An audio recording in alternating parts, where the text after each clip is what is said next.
Hi friends, welcome to Kanirani Traditional Indian Cooking. அன்பார்ந்த என் சகோதர சகோதரிகளுக்கு என்னுடைய அன்பார்ந்த வணக்கம். நான் இப்பொழுதே ஒரு சமையலை பற்றி உங்களிடம் பேசப் போகின்றேன். அது என்ன சமையல் என்றால் கூனி கருவாடு துவையல். அதை எப்படி செய்வது என்பதை பார்ப்போம். வாங்க எல்லோரும் வீடியோக்குள் போவோம்.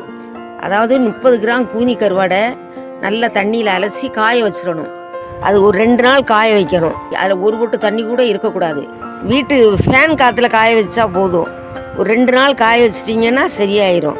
காஞ்ச உடனே எடுத்து கொண்டு வந்து அந்த கருவாட்டில் 2 பட்டை வத்தல், 1 வெள்ளைப்பூடு பல், 2 கருகப்பிலை, தேவையான அளவு உப்பு போட்டு நல்லா என்ன செய்யணும்னா வறுக்கணும்.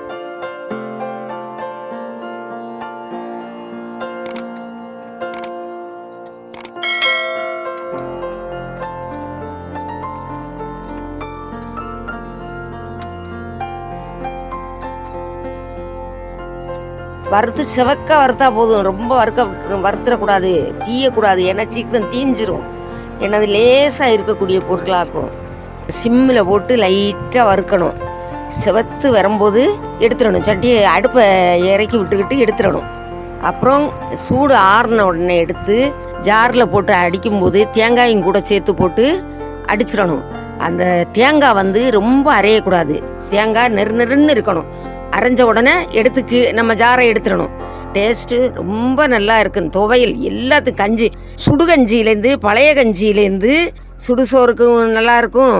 எல்லாமே குடிக்கலாம், எல்லாமே சாப்பிடலாம். அந்த கூனி கருவாடு துவையலை வச்சு கூனி கருவாடு துவையல் ரெடி. மக்களே, நீங்கள் செய்து பாருங்கள். செய்து பார்த்துட்டு எனக்கு சப்ஸ்கிரைப் பண்ணுங்கள். இன்னொரு நாளைக்கு இன்னொரு சமையலை பற்றி உங்களிடம் சொல்லுகின்றேன். Thanks for watching.